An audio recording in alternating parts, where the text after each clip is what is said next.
সরকারের ভেতরে ভালোই গোলমাল শুরু হয়েছে। মানে মূলত ২ ছাত্র উপদেষ্টা এমন সব বক্তব্য দিচ্ছে, যেটা অন্তর্বর্তী সরকার ধারণ করতে পারছে না। সর্বশেষ মাহফুজ আলম এই সরকারের কার্যক্রম নিয়ে একটা কথা বলছেন। ঢাকা রিপোর্টার্সের ঢাকা রিপোর্টার্স ইউনিটির মিট দ্য প্রেস অনুষ্ঠানে। সেখানে বলছেন যে নভেম্বরের পর মন্ত্রিসভার বৈঠক আর হবে না, তখন সরকার নির্বাচন কমিশনের অধীনে তার ভূমিকা পালন করবে। এত বড় একটা অ্যানাউন্সমেন্ট, এটা কি মাহফুজ আলমের বলা মানায়? এর আগে দেখেন আসিফ মাহমুদ সজীব ভুঁইয়া বলে দিল কি ভারতের সাথে 10টা চুক্তি বাতিল হয়েছে, আরো অনেকগুলি প্রক্রিয়াধীন, সে তালিকা দিয়ে বলছে।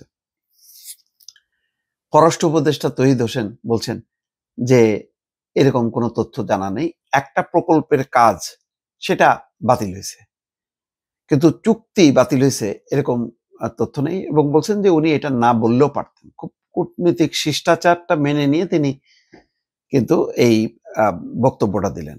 আর এখানে এমন একটা বক্তব্য দিছে মাহফুজ আলম যে পুরো উপদেষ্টা পরিষদ ডক্টর ইউনূস সহ তার কার্যক্রমের এটাই মানে চ্যালেঞ্জ এক ধরনের, যে কি করতে পারবে কি করতে পারবে না। যার প্রেক্ষিতে আজকে একটা অন্তর্বর্তী সরকার একটা বিবৃতি দিয়ে জানাইতে হচ্ছে, বর্তমান সরকারের গৃহীত সংস্কার এবং নীতিমালা প্রণয়নের কাজ নভেম্বরের মধ্যে শেষ করতে হবে এমন তথ্য সঠিক নয়, বরং সংস্কার কার্যক্রম পুরোপুরি চালু থাকবে বলে জানানো হয়েছে।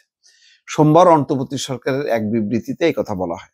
বিবৃতিতে বলা হয়, গতকাল ঢাকা রিপোর্টার্স ইউনিটির মিট দ্য রিপোর্টার্স অনুষ্ঠানে দেওয়া তথ্য এবং সম্প্রচার মন্ত্রণালয়ের উপদেষ্টা মাহফুজ আলম উপদেষ্টা পরিষদের কার্যক্রম নিয়ে কিছু মন্তব্য করেছেন, যা গণমাধ্যমে প্রকাশিত হবার পর কিছুটা বিভ্রান্তি সৃষ্টি হয়েছে। এবং তথ্য উপদেষ্টা নিজেই যদি সঠিক তথ্য না দেয় তাহলে তো মুশকিল।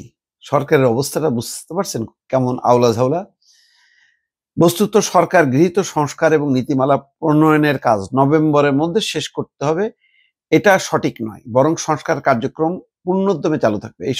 এই সরকার তো নির্বাচন, বিচার এবং সংস্কার, এই দুইটা কাজ। তাহলে সংস্কারের কার্যক্রম তো বন্ধ করা যাবে না, এই সংস্কারের নানান ধাপগুলি চলবে। এখন কেয়ারটেকার সরকার বা তত্ত্বাবধায়ক সরকারের সীমাবদ্ধতা আছে যে তারা নির্বাচনটা করবে, অন্য কোনো নীতি নির্ধারণী কাজ করবে না। এখানে একটু ব্যতিক্রম। তারপর আমি মনে করি যে হয়তো বড় বেসিসে এই যে চট্টগ্রাম বন্দরে টার্মিনাল দেয়া, এই সমস্ত ধরনের বড় কাজ না করে কিন্তু সংস্কারের ব্যাপারে তো এটা কমিটমেন্ট, বিচার, সংস্কার, নির্বাচন, এটা তো করতেই হবে। ফলে তত্ত্বাবধায়কের সাথে কিছুটা তাদের ব্যতিক্রম আছে, কিন্তু তার মানে এই না যে ওই যে আর কোনো কাজ করবে না, নভেম্বরের মধ্যেই নির্বাচন কমিশনের অধীনে চলে যাবে, বিষয়টা তো এরকম না। বলছে যে এছাড়া উপদেষ্টা পরিষদ নির্বাচিত সরকারের কাছে দায়িত্ব হস্তান্তর না করা পর্যন্ত নিয়মিত দায়িত্ব পালন করে যাবে, এবং উপদেষ্টা পরিষদের বৈঠকও নিয়মিত অনুষ্ঠিত হবে বলে বিবৃতিতে উল্লেখ করা হয়। তো এখন এই যে মাহফুজ আলম এরকম একটা বক্তব্য দিয়ে সরকারকে এক ধরনের বেকায়দায় ফেলে দিল, এগুলি তো ঠিক হচ্ছে না, অনেক কাজই ঠিক হচ্ছে না। সবচেয়ে বড় কথা হলো তারা তাদের এই যে উপদেষ্টা পরিষদের মধ্যে থাকাটাই ঠিক হচ্ছে না। আসিফ মাহমুদ সজীব ভুঁইয়ার ক্ষেত্রেও যেমন, মাহফুজ আলমের ক্ষেত্রেও তেমন। তারা স্বতন্ত্রভাবে মুক্তভাবে কথা বলতে চায়, তো এটা সরকারের তো একটা মানে নীতি নির্ধারণী বিষয়। সরকার যতক্ষণ না বলছে, ডক্টর মোহাম্মদ ইউনূস এবং তার পরিষদ যতক্ষণ না পর্যন্ত একটা সিদ্ধান্ত নিচ্ছে এবং যেটা তারা বলছে তার বাইরে অন্য কোনো তাদের ভাবনা চিন্তাটা যদি বলতে থাকে, তাহলে তো সরকারের ভেতরে সরকার এবং একটা এলোমেলো অবস্থা মানে তৈরি হয়। তো সেই কারণে সবাই কিন্তু বলছে যে এটা যুক্তিযুক্ত যে এই দুই উপদেষ্টার আসলে পদত্যাগ করা উচিত, কারণ তাদের সরাসরি একটা রাজনৈতিক লক্ষ্য আছে।